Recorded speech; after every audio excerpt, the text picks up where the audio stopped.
Gracias, hasta luego. Bueno, y estamos ahora, como lo había anunciado, con el ministro de Justicia, el doctor Gustavo Adriancén. Ministro, bienvenido, gracias por atendernos. Muchísimas gracias, Guido, y permíteme en primer término saludar por tu intermedio a las colegas y los colegas periodistas en este su día. Muchas gracias. En nombre de ellos, es un día de trabajo como cualquier otro. Lo veo. Sí, y justamente nos informaba nuestro reportero desde el Congreso, Jorge Bayón, que se ha presentado una moción de censura contra 3 integrantes del gabinete por el tema Las Bambas. Yo quisiera, sé que no es algo directamente vinculado a su sector, pero que nos haga usted un análisis de lo que ha ocurrido en Las Bambas, que es un proyecto que ya estaba a punto de entrar en producción y que se ve perturbado, digamos, por lo menos perturbado, por estas protestas y las muertes que ha ocasionado, ¿no? Guido, en primer lugar, mi solidaridad con mis colegas miembros del gabinete que, según han trascendido las noticias, podrían ser objetos de una censura. En segundo lugar, mi llamado a las fuerzas políticas para que reflexionen y reconsideren esta situación. El Perú reclama de su clase política responsabilidad y, sobre todo, tolerancia y unión. Frente a un proyecto, Guido, tan grande y tan importante como Las Bambas, nos toca, en primer lugar, mostrar unidad. Unidad porque debemos de pensar que hoy día el proyecto representa una alternativa en términos de desarrollo país muy importante. Pero perdóneme, ministro, y con todo respeto, eso que usted le pide a la oposición, se le puede también pedir al gobierno. Sin duda. Ayer nos informaban que desde abril las comunidades de Las Bambas venían solicitando información sobre las modificaciones en el estudio de impacto ambiental que tienen que ver básicamente con el mineroducto y la planta de molibdeno. ¿Por qué no se atendió esa información, aunque no fuera legalmente obligatorio? Guido, soy testigo de excepción de los esfuerzos que vienen haciéndose desde el gabinete. Los ministros prácticamente cada semana han estado presentes en Las Bambas. El ministro de Salud, Aníbal Vázquez, acababa de llegar precisamente del proyecto, dando cuenta de la labor que se estaba realizando con miras a las mejoras de las condiciones de sanidad en el lugar. Yo creo, Guido, de que a pesar de los esfuerzos, a pesar del avance del proyecto, hay oportunistas que surgen con mensajes violentos que no tienen otro propósito más que desinformar a la población y crearles fantasmas, dudas sobre lo que nosotros entendemos es un proyecto exitoso. Porque la licencia social de Las Bambas además se ha trabajado durante casi 10 años. Y ha sido otorgada.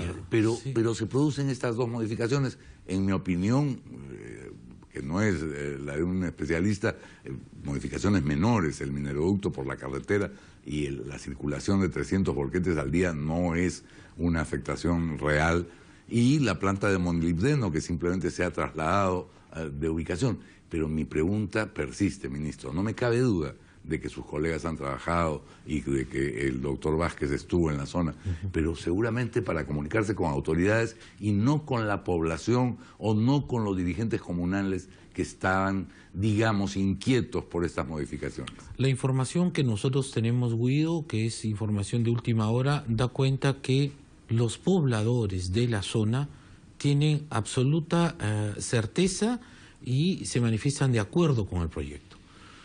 Ocurriría que hay algunos foráneos, probablemente estos violentistas llegados de otros lugares, que los vemos ya permanentemente en conflictos de esta naturaleza, agitando las masas. Quiero referir lo que sucedió en Tía María. Hoy tenemos presencia de esta misma gente. Quienes han pretendido levantar Espinar también son los mismos. Entonces hay profesionales de la agitación que con... Y primeramente políticos están pretendiendo generar retraso en la zona. Este proyecto tiene que ir por el bien de Chalgahuacho, de todas las provincias en el área de influencia y sobre todo tiene que ir en bien del país. La unidad del proyecto hoy día significa mayores recursos económicos y más oportunidades de trabajo para quienes están allí. Para una zona, por eso la además, importancia, paupérrima, ¿no? Paupérrima, con niveles que francamente sorprenden a un país en crecimiento como el nuestro. Yo no dudo que la mina se va a convertir en un foco de desarrollo y de bienestar. La llegada del canon a esas comunidades va a significar mejoras en alimentación, salud, educación, y tenemos que apostar por ello, Guido. Ya no podemos más que pensar que esta turbulencia va a pasar pronto y que en breve podremos anunciar el inicio al 100% de las operaciones del proyecto, así sea pronto. Bueno, la coyuntura nos ha desviado de lo que era el tema de nuestra invitación, que tiene que ver con las normas que desde su despacho, desde el Ministerio de Justicia, se han dado para contribuir a generar una mayor seguridad ciudadana, combatir la inseguridad, sería mejor decir, y son normas muy importantes, algunas de las cuales a mí me han causado especial impacto. En primer lugar, un agravamiento de penas para el caso de sicariato, ¿no es cierto? Que es quizá el crimen más recurrente de los últimos meses. Lamentable y tristísimo, Guido, esta situación del sicariato. Permíteme únicamente dar la visión general. El proceso concluyó hace 2 días, el 29. La Delegación de Facultades ha permitido la emisión de 66 decretos legislativos, 35 de estos decretos legislativos vinculados a temas económicos y financieros y 31 vinculados a temas de seguridad ciudadana. De los 31 más próximos al sector justicia, 20 han sido propuestos por el Ministerio del Interior y 11 por el Ministerio de Justicia y Derechos Humanos. El de sicariato era un decreto legislativo que atendía un clamor popular, güey. Ya no podíamos seguir siendo testigos indiferentes de lo que venía ocurriendo en el país y sobre todo siendo testigos de cómo esta figura había adoptado matices mucho más sangrientos. Hemos decidido en primer lugar individualizar el delito de sicariato de lo que antes era el homicidio por lucro y en segundo lugar hemos incrementado las penas de manera muy significativa. Antes el homicidio por grupo era por lucro era la pena máxima entre 15 a 35 años. Hoy día las penas van entre 25 como mínimo y 35 y en el caso de el sicariato agravado te pueden llevar a la cadena perpetua.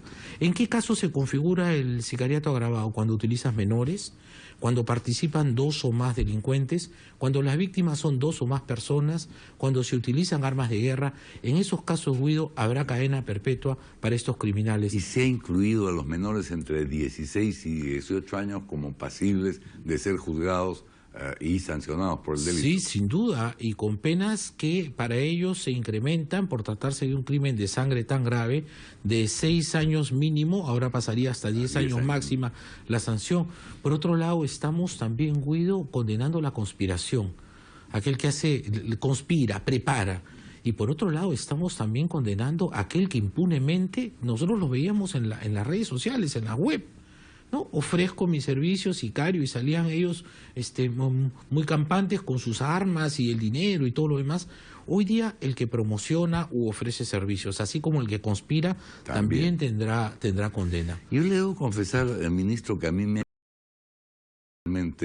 el hecho de una norma que establece que los delincuentes encontrados en flagrancia podrán ser sentenciados en menos de 15 días. Eso quiero verlo, porque no me parece posible. Y si es posible, dígame usted por qué no es aplicable a todos los delincuentes. Verlo, porque no me parece posible. Y si es posible, dígame usted por qué no es aplicable a todos los delincuentes y no solo a los que son encontrados en flagrancia. Bueno, es que la flagrancia es la prueba plena que requiere claro, eso de atrapar a alguien con las manos en la masa, es una evidencia prácticamente irrefutable. Entonces, precisamente la norma va dirigida allí. ¿Qué pasaba, Guido? Tenemos varias modalidades para dar celeridad a los procesos, pero esta no era lo suficientemente utilizada. En 9 años, 300 y pico casos no reflejaba lo que debía de hacerse. Entonces hemos empezado a implementar una fórmula según la cual si te encuentro con las manos en la masa, para decirlo en términos coloquiales, si te encuentro con la prueba del delito o si tú confiesas, inmediatamente se articula un procedimiento inmediato. El fiscal le corre traslado al juez y inmediatamente apertura proceso y puedes tener una sentencia.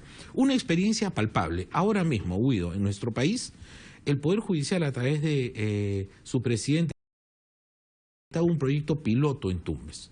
Hoy día estamos aplicando esta experiencia en Tumbes con buenos resultados. Pero como cualquier experiencia piloto, hay que darle un tiempo para evaluarla, corregir desviaciones e inmediatamente continuar. Sí me parece muy importante. Es muy importante. Muy importante. Ya no vamos a tener que tolerar que estos delincuentes entren y salgan. Que es quizá lo más irritante en términos de la población, porque da una sensación de impunidad, ¿no? Quien estuvo asaltándome ayer, al día siguiente está de nuevo paseándose por el barrio, es una cosa que genera campañas como la de Chapa tu Choro, que son absolutamente condenables, pero que son explicables, sino justificables, ¿no? Se entiende. Entonces, estas herramientas, Guido, que hoy día ponemos a disposición de jueces y fiscales, van a permitir que esto cese de manera significativa para transmitir como operadores, como miembros del sistema de administración de justicia, un mensaje de mayor confianza a la población. Es lo que queremos hacer. Y otra norma que a mí me parece importante es esta que permite prisión efectiva que no cumplan con condenas de trabajo comunitario, porque si no quedaba convertido en algo... Un saludo a la bandera. Un saludo a la bandera, sí, efectivamente. Sí. Trabajo comunitario se cumple y si no, prisión efectiva, aunque sea de 30 días, ¿no es cierto? Sí, lo que queremos es eso, Guido. Mira tú, pueden imponerte una prisión efectiva, pueden imponerte una prisión suspendida, pero con algunas cargas. Por ejemplo, que preste servicio comunitario. ¿Hay los mecanismos establecidos para que el servicio comunitario se pueda prestar? Es decir, servicios en favor de, no sé, trabajo municipal, sí, limpieza de parques y jardines. Cuando tú vas a otros países, tú ves a las personas limpiando los monumentos, arreglando los jardines, limpiando las carreteras, haciendo el trabajo de escolmatación de las canaletas que van al lado. Se hacen con frecuencia, se pintan colegios o cualquier infraestructura pública. Eso podemos hacerlo. ¿Qué va a ocurrir, Guido? No va a ser mañana, pero hoy día que ya tenemos el marco, vamos a poder empezar a implementar progresivamente estas actividades. Y algo muy importante, Guido, este servicio es solamente para delitos menores. No vaya a pensarse que mañana vamos a sacar pues al Cojo Mame o alguno de estos criminales a la calle. Precisamente esos delitos menores tienen que recibir una sanción, pues. ¿Por qué, Guido, lo hacemos además? Porque mira tú, el crimen tiene también sus grados. Uno primero se convierte en palomilla, pájaro frutero, ladrón y delincuente. Si nosotros atrapamos y lo educamos sábados, domingos y feriados al que comete un delito menor, mañana estamos evitando, Guido, de que siga la escala del delito. La famosa idea de Bratton de tolerancia cero con el delito que desgraciadamente el alcalde Castañeda encarpetó porque era algo que había hecho Andrade, en fin, esas cosas que pasan entre nuestros políticos. Un último tema vinculado a seguridad ciudadana, ministro, que tiene que ver con lo que era antes un pedido de ciertos sectores populares para la de la Fuerza Armada en la seguridad ciudadana, que ahora se ha convertido en el pedido de líderes políticos importantes. Alejandro Toledo, Alan García han dicho que sí, que el ejército tiene que contribuir. ¿Qué piensa usted? Bueno, estamos en tiempos revueltos, en tiempos electorales.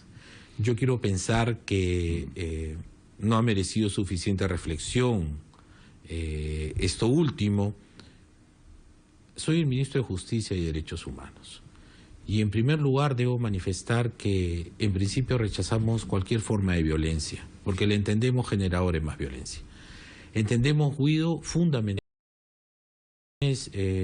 como las que vivimos, deberíamos preocuparnos por promover y potenciar nuestra Policía Nacional antes que pensar que nuestras Fuerzas Armadas, constitucionalmente encargadas de un rol distinto al de la seguridad ciudadana, se encarguen de estos temas.